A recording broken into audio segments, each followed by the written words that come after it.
सब देखने और सुनने वालों की खिदमत में मोहब्बत भरा सलाम। नाज़रीन, आजकल जिस तरह यूक्रेन रूस जंग के हालात बने हुए हैं, यूरोप में भी लोग परेशान हैं।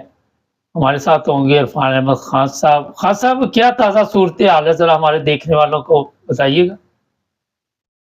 देखें, यूक्रेन की जंग जो है वो जब से अमेरिका में इंतखाबात का अमल आया है, मतलब रिजल्ट आए हैं और ट्रंप साहब ने के आने के बाद अब इस जंग का रुख बदलता हुआ नजर आ रहा है और सबको ये बात जो है महसूस हो रही है कि अब जंग जो है वो शिद्दत नहीं रहेगी, या जो रिजल्ट पहले इन्होंने निकालने थे उसकी बैक के ऊपर अमेरिका ही था।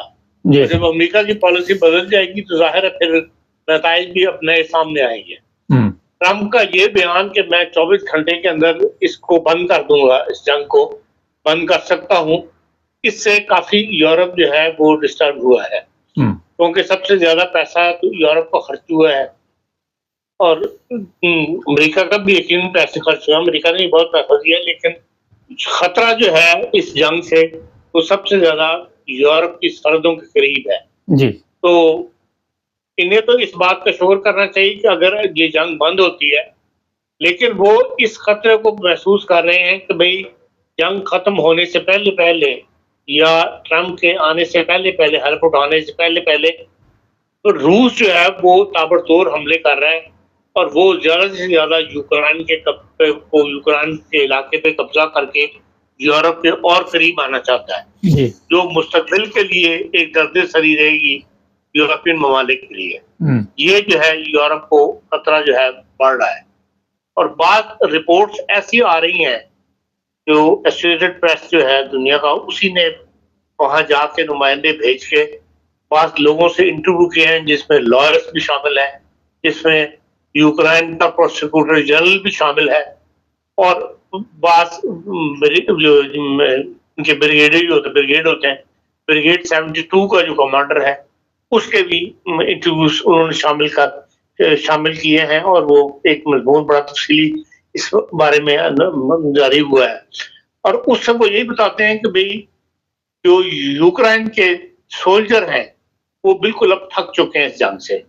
3 साल हो गए हैं इस जंग को जारी हुए और उस वक्त 3 लाख आदमी फौज जो थी वो इस जंग में झोंकी गई थी यूक्रेन की, इस उम्मीद पे कि शायद ये बहुत जल्दी रूस को पीछे धकेल लेंगे और अपना मुल्क जो है वो मजबूत कर लेंगे, आजाद करवा लेंगे यूक्रेन के असर से निकाल के, तो यूरोपीय यूनियन में शामिल हो जाएंगे जी। लेकिन सूरत हाल इस वक्त की ये है कि 1 लाख फौजी के खिलाफ बाकायदा प्रोसिक्यूटर जनरल ने मुकदमे दर्ज किए हैं कि उन्होंने लड़ने से इनकार कर दिया है और जो फौज लड़ रही थी उसमें से 10,000 आदमी वो है जो गया था छुट्टी पे, बीमारी की छुट्टी लेके या किसी रीजन की वजह से वो वापस नहीं आया और इस वक्त 1 लाख फौजी ऐसा है जो लड़ने के लिए इस वक्त मैदान में तो मौजूद है लेकिन बददिल है, लड़ना नहीं चाहता। तो इस लिहाज से यूक्रेन की लड़ने की जो कुव्वत है, वो इस्तात है, वो बड़ी बुरी तरह मुतासर हुई है और वो लड़ने के लिए अब मतलब पोजीशन में नहीं है। जो ब्रिगेड 72 उनका है, उसका जो कमांडर है उसने बताया कि हमारे पास एक बटालियन में 120 सोल्जर होते हैं और मेरे पास कोई एक बटालियन भी ऐसी नहीं है पूरे ब्रिगेड में इसमें 120 बंदे मौजूद हो, किसी में 20 है, किसी में 10 है। ये सूरत हाल वहां पैदा हुई है और इस सूरत हाल से फायदा उठा रहा है रशिया और वो ज्यादा से ज्यादा इस वक्त आगे बढ़ता चला आ रहा है और इस यूक्रेन के ममालिक पे कब्जा कर रहा है और उससे यूरोप जो है वो अपने आप को खतरा फील कर रहा है कि भाई ये यूरोप के सर पे आके जो है, अगर यूक्रेन के कब्जे से निकल गया तो ये यूरोप के सर पे आके जो है वो बैठ जाएगा। इसलिए इस इतवार को कल की जो आपको पता है यूरोपीय यूनियन के अंदर तब्दीलियां हुई हैं, नए हेड बने हैं सारे शोबों के, तो जो सिक्योरिटी की इंटरनल सिक्योरिटी यूरोप की सिक्योरिटी है यूरोपीय यूनियन की, उसका जो हेड है वो और जो पुर्तगाल के साबिक वज़ीर आज़म थे वो बने हैं इनके यूरोपीय यूनियन कहलाती है और एक यूरोपियन काउंसिल कहलाती है, वो उसके सदर हैं। 3 आदमी जो हैं ये यूक्रेन गए थे और इन्होंने यूक्रेन में जाके जंग का सारा सूरत हाल का जायजा लिया है और जो यूक्रेन इस वक्त के सदर हैं उनसे भी उन्होंने मुलाकात करके तो इस सूरत हाल में यूरोपीय यूनियन अब क्या कदम उठाए ये किया है। तो उन्होंने 12 नई पाबंदियां जो हैं रूस पे लगाने के लिए फैसला किया है। वो लेकर कल वापस आए हैं, आज यूरोपीय यूनियन में पेश होंगी और अगर वो पाबंदियां, अभी तक ये नहीं पता वो पाबंदियां क्या है, क्या नई पाबंदियां वो लगाना चाहते हैं, लेकिन उसके बाद ये है कि भाई अगर यूरोपीय यूनियन उसको पास कर दिया, यकीन पास कर देगा तो फिर यूरोप की तरफ से, यूरोपीय यूनियन की तरफ से रूस पर जो है 12 नई पाबंदियां जो लगने का इम्कान है। और जहां तक मुल्क की सूरत हाल वहां की बताइए, उनका कि जो बिजली का सारा सिस्टम है वो यूरोपीय यूनियन उनको बना के देगा। यूक्रेन को दोबारा मुल्क के अंदर बिल्कुल बिजली का निजाम जो है वो तबाह हुआ है। इसके अलावा 4.2 बिलियन यूरोपीय ममालिक जो है वो मिलकर यूक्रेन को देंगे और उसका बजट जो है वो पूरा करेंगे जिसमें ये कमी है। इसके अलावा उन्होंने जो रूस ने असासे मंजमत किए थे 210 बिलियन के, उसका जो इंटरेस्ट था वो यूरोपीय यूनियन ने कहा था कि हम देंगे, तो वो उसमें वो कहते हैं कि एक 1.5 बिलियन जो है वो हर महीने यूक्रेन को 1 साल के लिए दिया जाएगा। अब ये नहीं पता वो असासों की वजह से दे रहे हैं या इसी तफसील अभी नहीं आई, क्योंकि यूरोपीय यूनियन का वफद कल रात ही वापस आया है, तो अब ये तफसीलें जो है आएंगी। इस लिहाज से मैं समझता हूँ कि जो इसकी जंग है यूक्रेन की, ये अब एक नया रुख इख्तियार कर रही है और जो पहले हमें एक खतरा महसूस होता था कि कहीं एटमी जंग में लग जाए, उसके इम्कान बल्कि कम हो रहे हैं। इसलिए कि अमेरिका ने जिसने इधर से लड़ना है उसके ऐलान के बाद कि भाई मैं ट्रम्प साहब के ऐलानात जो हैं वो यूरोपीय यूनियन के लिए हौसला शिकन है और ख़ासतौर पे यूक्रेन के लिए हौसला शिकन होंगे कि अब उसे वो सपोर्ट हासिल नहीं रहेगी अमेरिका की जो पहले थी और जिससे फ़ायदा उठा के रूस जो है वो आगे से आगे बढ़ना चाहता है। खासा इस वक्त की सूरत हाल है जी। खासा अमेरिकन सदर के बयान के बाद जिस तरह आप बता रहे हैं तब्दीली आ रही है, लेकिन रूस तो एग्री नहीं ना होगा, ज़ाहिर उसने इतना बड़ा पंगा डाला है तो वो तो कहेगा यूक्रेन मेरे अंडर में रहे और मैं जिस तरह मर्जी से चलाऊं। जिस तरह तेजी के साथ आप बता रहे हैं कि मुख्तलिफ इलाकों पे कब्जा भी हो रहा है, तो फिर इसमें अमेरिका के सदर का क्या किरदार है? अगर आपने मुल्क दे दिया तो फिर बाकी क्या बचा? देखिए यूक्रेन जो है उसके ऊपर रशिया को अमेरिका से डर, रशिया तो यूरोप के करीब आके बैठना चाहता है और जो इनकी नेटो की पॉलिसी थी कि यूक्रेन को या इन ममालिक को जो है वो हिस्सा बना लिया जाए नेटो का, उसमें वो कामयाब नहीं होने देगा। और अगर अमेरिकन प्रेसिडेंट पीछे हट जाते हैं, इस चीज का इस्तेमाल नहीं करते कि हाँ हमने यूक्रेन को लाजमी नेटो में शामिल करना है, तो फिर जो मसला जिस वजह से जंग शुरू हुई थी वो तो सारा मसला बेकार चला जाता है ना। और जो रशिया की जीत है यही वो चाहता था कि भाई यूक्रेन जो है इसको हमारे इलाकों को ये ना छेड़े, नेटो वाले, और अपने इलाकों में रहें। इस लिहाज से रशिया की एक किस्म की कामयाबी सबूत की जाएगी अगर ऐसा हो जाता है। अच्छा, जिस तरह आपने कहा कि कोई एटमी जंग का खतरा नहीं, मगर लोगों में तो अभी भी काफी परेशानी बनी हुई है। जर्मनी की कुछ वीडियोस भी हमारे सामने आई है, यहाँ भी लोग बातचीत कर रहे हैं कि अभी तक इंग्लैंड के बारे में खास करके हालात ठीक नहीं है। देखिए जो जंग जब एक दफा शुरू हो जाए तो फिर उसका रुख क्या इख्तियार करेगी इस पे आप कुछ नहीं कह सकते। कोई मतलब इस पे इंसान ही किया जाता कि हाँ एटमी जंग होगी या नहीं होगी, लेकिन यह कि हर किस्म का एक इम्कान होता है जो जब शिकस्त की तरफ जा रहा हो तो कोई भी इंतहाई कदम उठा लेता है। इस डर की खातिर जो है कि अगर जंग शुरू हो गई तो फिर कोई भी रुख इख्तियार कर सकती है। हिफाजी इकदाम के तौर पर जो इकदाम उठाए जा रहे हैं वो हिफाजी इकदाम हैं, उसके लिए बाहरी उससे तो गफलत नहीं बरतनी चाहिए। लेकिन ये जो जंग के आसार जिस तरह शुरू में नजर आने शुरू हुए थे वो अब जर्मनी के अंदर भी ज्यादा जो है वो इंतखाबी मुहिम की बातें हो रही हैं जंग की बजाय। जिस तरह यूक्रेन डिस्कस हो रहा था, अब आजकल जो है वो नए इंतखाबात की जो फरवरी में जनवरी के एंड में करने की है, उस पर ज़्यादा गुफ्तगू हो रही है और यूक्रेन की जंग पर कम गुफ्तगू हो रही है। बहुत शुक्रिया खान साहब। कुछ ऑडियो में मेरा ख्याल प्रॉब्लम आई थी, जिसके लिए माजरत चाहते हैं।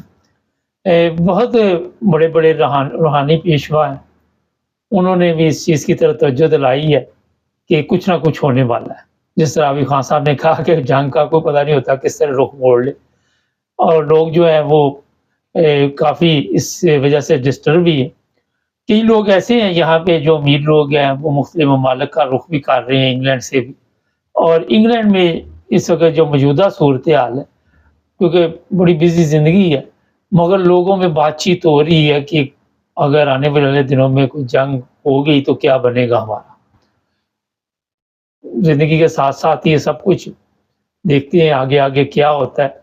लेकिन रूस की जीत यकीनी नज़र आ रही है, अभी खान साहब ने भी ये बताया। और अगर यूक्रेन पे कब्ज़ा हो जाता है तो कल को क्या पोलैंड महफूज़ रहेगा, दूसरे ममालिक जो हैं जो हमारे पास इत्तला है कि रूस का प्रोग्राम है कि वो आहिस्ता-आहिस्ता वो तमाम इलाके जो गोर्बाचोव के ज़माने में अलहदा किए गए, उनको अपने कंट्रोल में करने की कोशिश करेगा। और ये बताया जा रहा है कि ये उसकी गलती थी। देखते हैं क्या होता है। चैनल को सब्सक्राइब करें, जुड़े रहें हमारे साथ। सब देखने और सुनने वालों की खिदमत में मोहब्बत भरा सलाम। पाकिस्तान के मौजूदा हालात किस तरफ जा रहे हैं और आने वाले दिनों में क्या कुछ हो सकता है, इस पर बातचीत करेंगे आज के प्रोग्राम में। आज अडयाला जेल में इमरान खान के ऊपर जब मैं प्रोग्राम कर रहा हूँ, शायद फ़र्द जुर्म आयद होगी हो, क्योंकि बताया जा रहा है कि सबको ये कहा गया कि वहाँ पे पहुँचे, जिसमें शेख रशीद भी शामिल है और दूसरे लोग भी। पाकिस्तान में जो खून खराबा हुआ पिछले दिनों, उसको आकर जो भी गवर्नमेंट में लोग हैं जो कातिल हैं, वो मुख्तलिफ तरीक़ों के साथ बयान कर रहे हैं और मुकम्मल झूठ बोला जा रहा है। जिस तरह आपको पता है कि इलेक्शन में जो कुछ हुआ, जिनकी ज़्यादा सीटें थी वो चेंज करके रिज़ल्ट, यही हालात है। बहरहाल जो बात आज के प्रोग्राम में बड़ी अहम है कि पाकिस्तान के जो ये तमाम लोग हैं, कोई 12 के करीब टोला बताया जा रहा है कातिलों का। ये जो कातिल है, जिसमें चीफ ऑफ आर्मी स्टाफ का नाम भी सरफ़हरिस्त सोशल मीडिया पे भी लिया जा रहा है, इनको अब अपनी ज़िंदगी और अपनी जान की फ़िक्र पड़ गई है। ये है असल में अब प्रॉब्लम। कल एक इत्तला हमारे पास आई कि चीफ ऑफ आर्मी स्टाफ के इर्द-गिर्द सिक्योरिटी बहुत बढ़ा दी गई है। बड़ी तादाद में लोग जो है वो चीफ ऑफ आर्मी स्टाफ की जिसको आप कह सकते हैं कि देखभाल के लिए कि कोई इसके ऊपर हमला ना कर दे। तो ये एक प्रॉब्लम तो है, मगर मसला ये है कि पठान जो थे उनको भी छांटी कर दिया गया और चीफ ऑफ आर्मी स्टाफ के करीब किसी पठान की ड्यूटी नहीं लगाई जा रही। पंजाबी जितने हैं उनको वहाँ पे कहा गया कि आप ड्यूटी दें। 600 के करीब ऐसे नौजवान हैं जो फ़ौज में भर्ती हुए थे, उन्होंने भी कहा कि हम फ़ौज में नहीं रहना चाहते। इसी तरह जो खैबर पख्तूनख्वा में लोग हैं वो भी फ़ौज से बददिल हो गए और यही दुश्मन का काम था जिसमें वो कामयाब हो गया। अब जो मुल्क का सिपह सलार, जिस तरह उस दिन वो शहबाज शरीफ साहब फरमा रहे थे कि सिपह सलार के कहने पे ये सारा कुछ हुआ है, सारा मलबा उसने इसके ऊपर डाल दिया, उसके बाद इनको अपनी जान की फ़िक्र पड़ गई है। इसी तरह ये तारल है, आपका जो मोहसिन नकवी है, इनके लिए भी जनाब सिक्योरिटी के ज़्यादा इंतज़ामात किए गए। पठानों ने ऐलान कर दिया कि हम लेंगे बदला। और आप सबके इल्म में है कि जो हालात आज तक खैबर पख्तूनख्वा के हैं वो बेहतरी की तरफ तो जा रहे थे, मगर ये अदले बदले में हो सकता है कि अब वो हालात उस तरह के ना रहे। पहले भी वहाँ पे शिया सुन्नी आपस में लड़ रहे हैं, पता नहीं कितने लोग मर चुके हैं। अब जिस फ़ौज के सिपह सलार को अपनी जान की फ़िक्र पड़ जाए कि मेरी जान सबसे ज़्यादा कीमती है और मेरे ऊपर कोई हमला ना कर दे, अगर तो आपने जी ठीक है आपने कुछ नहीं किया, आप कह रहे जी हमने जो कोई कुछ भी किया है, जो आपकी ऑडियो वीडियो नज़र आ रही है उसमें ये भी कहा जा रहा है आपके जो टीम के खिलाड़ी हैं कि इनको कत्ल कर दो, सवाब है। अब आपको अपनी जान की क्यों फ़िक्र पड़ी है? इसका मतलब ये है कि आपकी जान सबसे ज़्यादा कीमती है। और होता ये है कि सलमान तसीर वाला केस ज़्यादा देर नहीं हुई, लोग भूले नहीं हैं। उससे पहले ज़ियाउल हक का भी केस मेरा ख़्याल आज भी लोगों के ज़हन में है। और जो लोग के ऊपर सिक्योरिटी के लिए फ़राइज़ अंजाम दे रहे हैं, अगर उन्हीं में से किसी ने काम दिखा दिया तो फिर क्या करेंगे? ये बात इसलिए मैंने कही है कि आपको ये सब कुछ पहले सोचना चाहिए था। आप मुश्किल में पड़े हुए हैं, कभी कहते हैं टिकटॉक पे पाबंदी लगा दो, कभी कहते हैं यूट्यूब पे पाबंदी लगा दो, कभी कहते हैं फेसबुक पे, कभी किसी पे, इंस्टाग्राम पे। तो सोशल मीडिया की वजह से बड़े तंग हैं, तो वहाँ पे हकीकत है, लोग तस्वीरें शेयर करते हैं, एक-दूसरे को भेजते हैं, व्हाट्सएप से भी बड़े तंग हुए हुए हैं। जिस मुल्क का सरबराह या सिपह-सलार अपनी कौम के लिए मुश्किलात पैदा करता है, तो वो फ़र्क क्या पड़ेगा अगर ये जितने लोगों को इन्होंने मार दिया है, बताया जा रहा है कोई 300 के करीब अभी तक जो हमारे पास है, और जेलों से भी ले जाके मार रहे हैं, जिनकी रजिस्ट्रेशन नहीं हुई उनको भी मार-मार के फेंक रहे हैं। उनके कितने अरसे तक बाद तक आप ज़िंदा रह सकते हैं? एक सादा-सा सवाल है। आपका जनरल फैसल जिस बीमारी में मुब्तला है, उसके बाद आजकल पर्दे से भी गायब है। आप ये बताइए कि कितनी देर और 10 साल इससे ज़्यादा ज़िंदा रह लेंगे, 5 साल रह लेंगे, और कितनी देर ज़िंदा रह लेंगे? फ़र्क इतना ही पड़ता है ज़िंदगी का। लेकिन ज़िल्लत और रसवाई के साथ ज़िंदा रहना और लोगों की थू-थू के साथ ज़िंदा रहना काफ़ी मुश्किल हो जाता है गैरतमंद लोगों के लिए। जिसके अंदर गैरत ना हो, उसको कोई प्रॉब्लम नहीं है, उसको परेशान होने की ज़रूरत नहीं है। यहाँ तक पाकिस्तान की कौम की हालत है, चाहे वो यूरोप में रहती है, चाहे वो पाकिस्तान में रहती है, कई ऐसे अफ़सोसनाक वाक़यात सामने आते हैं कि यहाँ पे इतना बड़ा सानिया गुज़र गया पाकिस्तान में, और यूरोप के कई ममालिक में तमाशबीनी चल रही है। फलाँ गुलूकार आया हुआ है, भंगड़े डाल रहे हैं, ये कौमों में जब एहसास ख़त्म हो जाता फिर ये हालत हो जाती है। कोई कहीं से गुलूकार आया हुआ है, कोई कहीं से आया हुआ है, कोई, ये सब बिज़नेस के लिए निकलते हैं। इनको ये दिलचस्पी नहीं होती कि पाकिस्तान के हालात क्या हैं, पाकिस्तान के लोग मर गए हैं, पाकिस्तान के लोग गर्क हो गए हैं, पाकिस्तान पे क्या ज़ुल्म हो रहा है। ये अपने कारोबार के सिलसिले में निकले होते हैं, फिर आके यहाँ धमाल-शमाल डाल के फ़ुज़ूल से प्रोग्राम, जिनका कोई मकसद भी नहीं होता। अब सोशल मीडिया पे कई लोग इस चीज़ का भी इतराज़ कर रहे हैं कि ये जनाब जो कुछ कर रहे हैं, इससे पाकिस्तान को क्या फ़ायदा? कोई फ़ायदा है पाकिस्तान को? तो मैं हर प्रोग्राम में आपको ये बताता रहता हूँ कि ये सिर्फ़ जर्नैलों का या सियासतदानों का कसूर नहीं, सबसे बड़ा जो प्रॉब्लम है वो अवाम का भी है। अभी मेरे पास कल एक वीडियो थी, आम नज़र आती रहती है। वो बंदा दूध वाला सामने गंदे खाला था, नाला था, क्या कहते हैं आप, उसमें से पानी के वो ड्रम भर-भर के तो उसमें डाल रहा था, तो कोई बुज़ुर्ग पास से गुज़रे थे तो वो कहते ये देखिए ये क्या कर रहा है। और वो चेहरे पे उसके मुस्कुराहट थी। अंदाज़ा लगाएँ गंदा पानी वहाँ से निकाल के, वहाँ आप ये भी नहीं देखते कि ये चलो साफ़ ही डाल लो यार, बाद वक़्त अगर तूने ये काम करना ही है, तो गंदा पानी लोगों को दूध में मिला के पिला रहे हो, बीमार होंगे, डॉक्टरों के जो हालात है वो आप सबके इल्म में है पाकिस्तान में। लेकिन इंसानियत नहीं है, अगर ये मुस्कुरा रही है तो वो भी मुस्कुरा रहा था। तो यहाँ से अंदाज़ा लगाएँ कि हर गलत काम पे कौम भी मुस्कुराती है, अपनी तरफ से वो कहता है कि मैं बड़ा कारनामा अंजाम दे रहा, और ये बंदे मार के कहते हैं हम बड़ा कारनामा अंजाम दे रहे। जिस दिन से ये कत्लो-गारत हुई है, उस दिन से कितने लोग आके इनके सफाई पेश कर रहे हैं, मुख्तलिफ तरीकों के साथ, मुख्तलिफ इनके जो स्टाइल है उसके मुताबिक आके बताते हैं। लेकिन इल्ज़ाम फिर मरियम पे, फ़साद तारड़, ये आपका जिसके अब पोस्टर लगाए जा रहे हैं, मोहसिन नकवी, जो खुद एक बदकारी, अब मैं क्या कहूँ, उसकी वीडियो जो चल रही है बदकार की। तो ये जो बदकारों का टोला है, ये भी फिर मुस्कुराते हैं जब किसी को कत्ल कर देते हैं, किसी को मार देते हैं, फिर इनके चेहरे पे मुस्कुराहट होती है। इसमें पाकिस्तान की अवाम भी पीछे नहीं है और हुक्मरान भी पीछे नहीं है। अब फ़ौज के ऊपर सवालात उठते हैं ज़रा, तमाम बिज़नेस जो है फ़ौज के पास है, इंडिया के सहाफ़ी भी ये बातें कर रहे हैं। ए टू ज़ेड मुकम्मल कारोबार जितना भी है, वो फ़ौज के इदारे के पास है। वो वहाँ से वो पैसे बना रहे हैं, उन्होंने कारोबार शुरू किया हो कि कंपनी बन चुकी है। यही तो वजह है कि बॉर्डर पे नाकामी होती है, कभी भी आप जंग नहीं जीत सके। आज भी आप देख लें कितने लोग हमारे मारे जाते हैं और कितने वो जो मारने आते हैं। तो यहाँ से आप अंदाज़ा लगा सकते हैं कि मुकम्मल तौर पर ये जो कौम है, इसका बेड़ा गर्क हो चुका है। छोटे से लेके बड़े तक सबका। जब झूठ जो सबसे बड़ा शिरक है, उसको बुनियाद बना लिया जाता है और झूठे सिस्टम के तहत सारा सिस्टम चलाने की कोशिश की जाती है, तो फिर यही कुछ होता है वहाँ।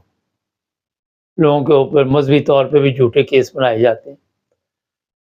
अच्छा, अब जो आखिर पे मैं बताना चाहता हूँ, एक तस्वीर आपको मैं बोर्ड पे लगा देता हूँ। ये जनाब लड़की है, इनको ज़बरदस्ती कहा जा रहा है कि मुसलमान हो जाएँ। और फिर अगर आप मुसलमान नहीं होंगे तो आपके साथ क्या हम सलूक करेंगे, ये साई है। आप ज़बरदस्ती आप सब कुछ करते हैं वहाँ पे और लोगों के मज़हब भी तब्दील करते हैं और फिर उनको धमकियाँ भी देते हैं। मुझे बताइए कि यहाँ पे कौन-सा इस्लाम कहता है कि ये काम आप करो? आए दिन हिंदू हिंदू लड़कियों की वीडियो हमारे पास आती रहती है, उनको भगा के ले जाना, फिर उनको कहना इस्लाम कबूल करो, फिर उनके घर वाले पीछे आ जाते हैं, कभी किसी को, कभी किसी को।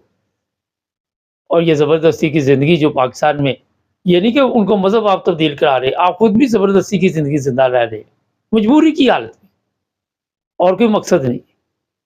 कभी किसी मज़हबी जमात पे हमले कर देते हैं, कभी किसी मज़हबी जमात पे हमले कर देते हैं और यही चीज़ें जो है वो आपको इस तरह के नताइज फिर देती है, जिस तरह के हालात पाकिस्तान में हुए हैं।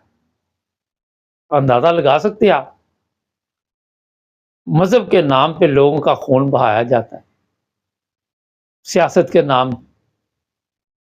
आज पाकिस्तान में अगर आप देखें, तो जो हालात मौजूदा है, ये तो अभी कुछ भी नहीं, पीछे 20 साल चले जाए इससे बेहतर थे ना, 10 साल पीछे चले जाए और बेहतर थे।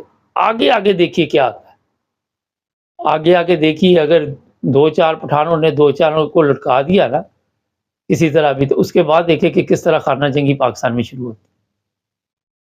तो जो लोग कह रहे हैं कि पाकिस्तान बड़ी तरक्की कर रहा है, उन्हें भी आँखें खोलनी चाहिए, होश के नाखन लेने चाहिए, मगर आप इसे ठीक नहीं कर सकते। आप ठीक कर ही नहीं सकते, क्योंकि किसी एक इदारे का बेड़ा गर्क हुआ हो या किसी एक इंसान का बेड़ा गर्क हुआ हो तो आप ठीक कर सकते।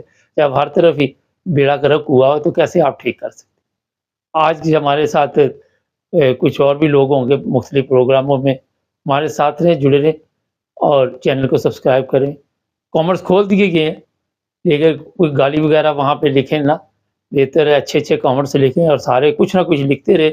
मैं चेक करना चाहता था कि लोगों के तासरात क्या है मौजूदा हालात, और बताइए कि वहाँ पे कत्ल-ओ-गारत हुई है या नहीं हुई। एक यूट्यूबर है, टिकटॉकर है, अली हसन तूर, उसका उसके ऊपर केस डाला गया।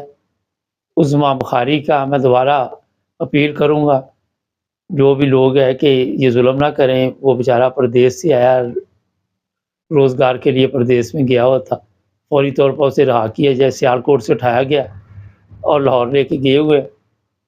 उनको मैं ये कहूँगा, बाज़ आ जाए ये झूठे केस बनाने से, पहले इन औरतों के किरदार देखें क्या है। चैनल को सब्सक्राइब करें, जुड़े रहिए हमारे साथ। सब देखने और सुनने वालों की खिदमत में मोहब्बत भरा सलाम। अब्दुल कयूम साहब से पूछेंगे कि क्या बना है जनाब यूक्रेन रूस जंग का? जी सर, क्या नई अपडेट है? वक्त साहब, रशिया ने जैसे ये लेटेस्ट और मेरे ख्याल में दुनिया का लेटेस्ट मिसाइल जो मारा था, उसके बड़े असरात हुए हैं पूरी दुनिया में, यूरोपियन यूनियन, अमेरिका और यूक्रेन के ऊपर। और प्यूटन चूंकि एक स्मार्ट प्रेसिडेंट, ये ट्रंप ने बोला हुआ है और प्यूटन ने फिर ट्रंप को क्या बोला है कि बहुत इंटेलिजेंट सदर है अमेरिका का। आप देखें कि उसने ऐसा मिसाइल मारा कि अभी जो यूक्रेन का सदर है वो खुद अभी 2 दिन पहले बोला है, वो कहते हैं कि मैं जंग जो है बंद करना चाहता हूं और जितना इलाका रशिया ने कब्जा किया हुआ है वो भी मैं वापस नहीं लूंगा।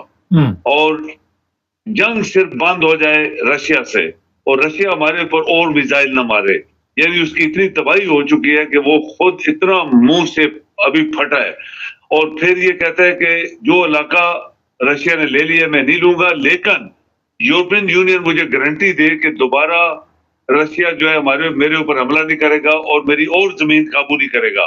ये जो डेवलपमेंट हुई है ये अनएक्सपेक्टेड है, क्योंकि ये बंदा तो जंग हमेशा के लिए लड़ने के लिए लगा हुआ था और यूरोपियन यूनियन ने और अमेरिका ने मीडिया की रिपोर्ट्स के मुताबिक वहां पे बड़ा असरा जमा कर लिया था, बल्कि एटम बम भी अमेरिका ने बोला कि हम भेज देंगे यूक्रेन के अंदर, अपने लगा लेंगे बॉर्डरों के ऊपर रशिया के। तो ये इससे एक बहुत बड़ी नई चीज पैदा हो गई है और ट्रंप ने ये बोला कि जो मैं आऊंगा पहले दिन में जंग बंद करा दूंगा। आपको पता है मुबारक साहब के रशियन प्रेसिडेंट ने एक बहुत बड़ा सवाल पैदा किया था। उसने बोला कि मैं अभी ये जो यमन है वहां से अपने सारे फौजी भर्ती करूंगा और वो यूक्रेन की बॉर्डर पे लगाऊंगा। ये जिस दिन इसने बयान दिया दूसरे दिन ही यूक्रेन के सदर जो है बोल पड़ा है कि मैं जंग बंद करना चाहता हूँ, क्योंकि होती जो है वो यमन के इतने दलेर लोग हैं दुनिया की नजरों में कि जो कुछ उन्होंने किया वहां पे समुद्र के अंदर और ईरान के असले को जिस तरह उन्होंने इस्तेमाल किया, वो शायद रशियन प्रेसिडेंट को पता लग गया कि ये कौम ऐसी है जो मेरे साथ अगर मिल गई तो मैं कभी भी किसी को भी कोई भी कौम रशिया के ऊपर अटैक नहीं करेगी और मैं कभी भी जंग नहीं हारूंगा। तो ये चीज जो है एक नई चीज डेवलपमेंट हुई है। होतीज को अपनी फौज में शामिल कर लेना, और होतीज आपको पता है कई मिलियन है वहां पे उनकी फौज। मैंने एक दफा लाइव टीवी के ऊपर यमन की ये जो परेड दिखा रहे थे, कई मिलियन फौजी हैं उनको और मुख्तलिफ मिसाइल इन्होंने, वो खुद तो नहीं बना रहे, लाजमी बात है ईरान के मिसाइल हैं और उन्होंने खूब उसका भरपूर इस्तेमाल किया है समुद्र में और पूरे यूरोप के जहाजों को उन्होंने हिट किया है, अमेरिका के जहाजों को भी हिट किया है, जिससे काफी इनकी कमजोरियां जो है जाहिर हुई हैं। और प्रेसिडेंट पुतिन जो है वो आज अभी एक शेर की तरह, आप कहें कि जो वो धमकियां मार रहा था लोग समझ नहीं रहे थे, एक शेर की तरह डट गया और वो जंग एक्चुअली जीत गया जो वो चाहता था। और उसने ये भी बोला कि मैं ऐसे नहीं मुआहदा करूंगा, जो एरिया मैंने ले लिए वो तो मैंने वापस नहीं करना, लेकिन इसके अलावा यूक्रेन का जो हिस्सा आधा होता है, आधे से जो ऊपर है 20-30% मैंने लिया है, 20% जो बचा हुआ है वो बफर जोन में बनवाऊंगा। उधर कोई फौज नहीं होगी, बिल्कुल किसी भी मुल्क की, यूक्रेन की भी नहीं होगी, वो बिल्कुल खाली होगा, सिर्फ सिविलियन लोग वहां पे होंगे और ताकि आइंदा जो है वो हमारी और इसकी जंग जो है यूरोपियन यूनियन के साथ या किसी और मुल्क से ना हो सके। अच्छा, जो करेंसी नई मुतारफ कराई गई, अमेरिकन प्रेसिडेंट जो नए आने वाले हैं वो उससे भी कोई खुश नहीं है, नाराज है?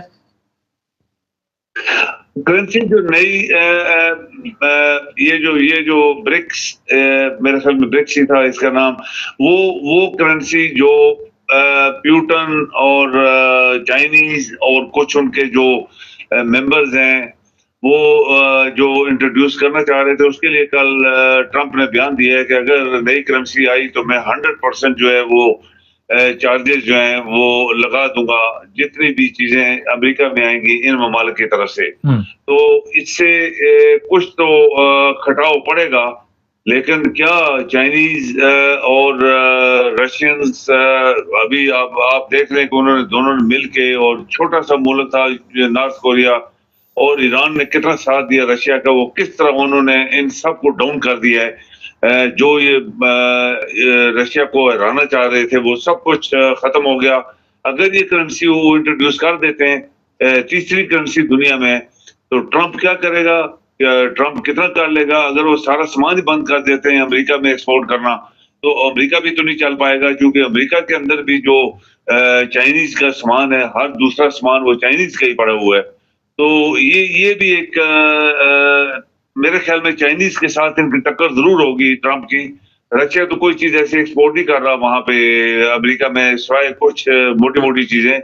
तो ये इसका देखे क्या असर होता है। ये ट्रंप अभी अगले महीने आने वाला है, देखते हैं क्या क्या वो करता है। लेकिन ये आपको बात पता है मुबारक साहब के यूरोपियन यूनियन के लिए ट्रंप बहुत खतरनाक आदमी है। उसने पहले ही बयान दे दिया है कि यूरोपियन यूनियन का हर सामान जो अमेरिका में आता है उसके ऊपर मैं डबल फीसें लगाऊंगा और इनकी कोई चीज नहीं खरीदूंगा जब तक ये ममालिक अमेरिका की चीजें नहीं खरीदेंगे। और ये यूरोपियन यूनियन के लिए बहुत बड़ा सरदर्द बन गया है, बल्कि यहाँ तक मीडिया ने बताया कि यूरोपियन यूनियन अभी अमेरिका का सबसे बड़ा सबसे खिलाफ अगर कोई ब्लॉक बनने वाला है तो यूरोपियन यूनियन है। जैसे सर थोड़ा सा पाकिस्तान के हालात में बातचीत करें। अमेरिकन सदर के आने से पहले पहले पाकिस्तान में क्या देख रहे हैं, कोई तब्दीली आने वाली है?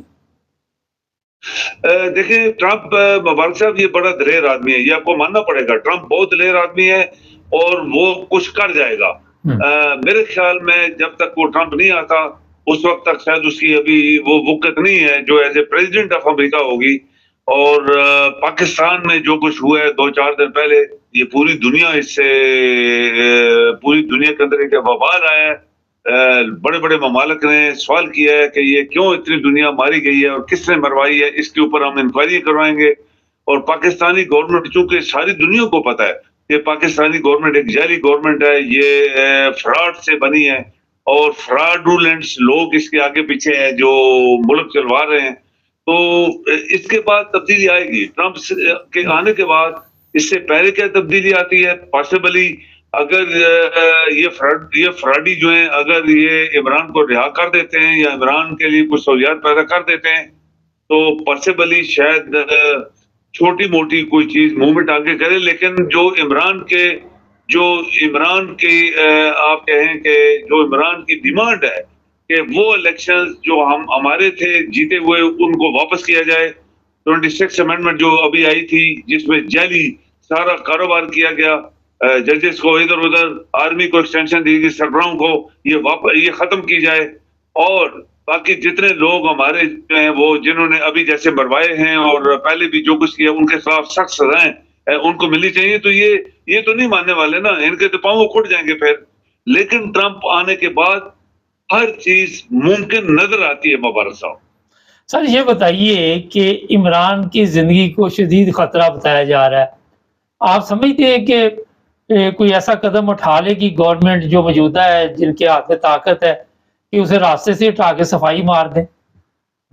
नहीं कर पाएंगे। मुबस्सिर ये दुनिया की नजरों में आएगी है चीज के, लोगों को पता है कि ये बात तो मानने वाली है कि उसको उन्होंने हर किस्म का अजाब दिया है, हर किस्म की सजाएं दी हैं, हर किस्म की तकलीफें दी हैं, हर किस्म की चीजें जो वो कर सकते हैं पाकिस्तान के अंदर या जेल के अंदर उन्होंने की है।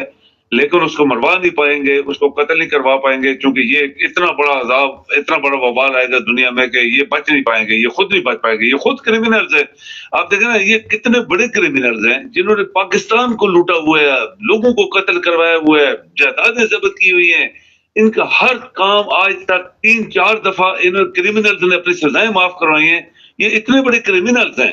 अगर ये इतना बड़ा क्राइम कर जाएंगे तो फिर तो शायद मरी हुई कौम जो पाकिस्तान की, जिसको हम कहते हैं, और इसमें कई लोगों ने हमारे अल्फाज दोहराए। बाबा साहब आपके प्रोग्राम लोग सुनते हैं, लोगों ने प्रोग्राम में ये अल्फाज दोहराए कि ये पाकिस्तान मरी हुई कौम है और ये डेड कौम है। इनका हर चीज अंदर, इनके कुछ भी नहीं है, इनके अंदर ये खाली पड़ी हुई है। तो ये चीजें जो है फिर शायद उनके अंदर गैरत आ जाए, कोई बेशर्मी की जो इंतहा अभी जा रही है शायद उनके अंदर वापस आ जाए शर्म की, तो ये कौम जाग पड़े। फिर तो ये कौम नहीं जागेगी, लेकिन ये इतना बड़ा काम नहीं कर पाएंगे। फजल रहमान के साथ दोबारा बैठक हुई है और बताया जा रहा है कि फिर एक दफा इकट्ठे हैं, तो फायदा होगा कभी उससे? मुल्क को तो वैसे फायदा नहीं हुआ, पीटीआई को फायदा होगा। देखिए मुबारक साहब, फजल रहमान के ऊपर हम यकीन नहीं कर सकते। ये आपको भी पता है, मुझे भी पता है, और सब जितने समझदार लोग हैं, क्योंकि इस बंदे की वो जो ट्विस्ट करता है और घुमाता है अपने आप को बातों से और वादों से, ये सब फ्रॉड निकला है पीछे। अगर ये बंदा वो अमेंडमेंट में शामिल ना होता तो मुमकिन है कि उनके पास बंदे नहीं थे और ये अमेंडमेंट ना होती। इतना बड़ा जो अजाब आया इसके बाद इन्होंने जजों को इधर उधर किया, इन्होंने सबका आर्मी की एक्सटेंशन दे दी, सब कुछ कर दिया, तो ये ना होता।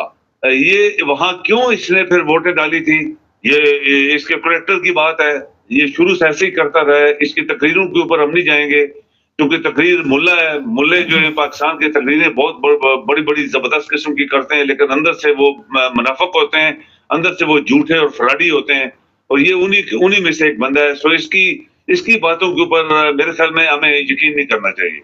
एक बड़ा अहम सवाल है कि इतना बड़ा सानिया गुजर गया, मजहबी जमातें बिल्कुल सतू पी के सोई हुई हैं, खामोश हैं, किसी मुफ्ती का, किसी मुल्ला का, किसी बंदे का कोई बयान नहीं आया। वैसे तो बड़ी जल्दी ये इनकी जो गैरत जाग जाती है, क्या वजह हुई? यही तो बातें हैं मुबारक साहब, यही तो बातें हैं कि ये मुल्ला जो है जरा सी बात होती है सड़कों पे होते हैं, झंडे शंडे लेके खूब नारे मारे मारते हैं। वकील भी आपके बड़े कोट शोट काले पहन के सड़कों पे आ जाते हैं, और भी बड़े बड़े लोग हैं जो आ जाते हैं, तो सब खामोश हैं। यानी इतने बड़ी मुल्क के साथ फ्रॉड किया गया। आर्मी चीफ, आर्मी की 5 साल सर्विस, क्यों भाई? इन्होंने कौन से मार के मारे हुए हैं? इन्होंने कौन सा कश्मीर फतह किया हुआ है? इनका रिकॉर्ड आप देखें मुबारक साहब, आपको याद ही है इनका रिकॉर्ड ये है कि आप कारगिल में मुशर्रफ ने जो भी किया था, लेकिन उधर उन्होंने इंडिया को इतनी बड़ी शिकस्त दे दी थी, और इन फ्राडियों ने फिर फौज को वापस करा के, ये जो लौड़ी है इसने वापस करा के, तो आपको पता है कि कितने बंदे मरे थे, फौज के हजारों बंदे मरे थे। और इसी तरह आप देखें जब एबटाबाद में हमला हुआ तो ये सोई थी आपकी एयरफोर्स, ये सब लोग सोए हुए थे, वो मार मूर के सामा को उठा के चले गए।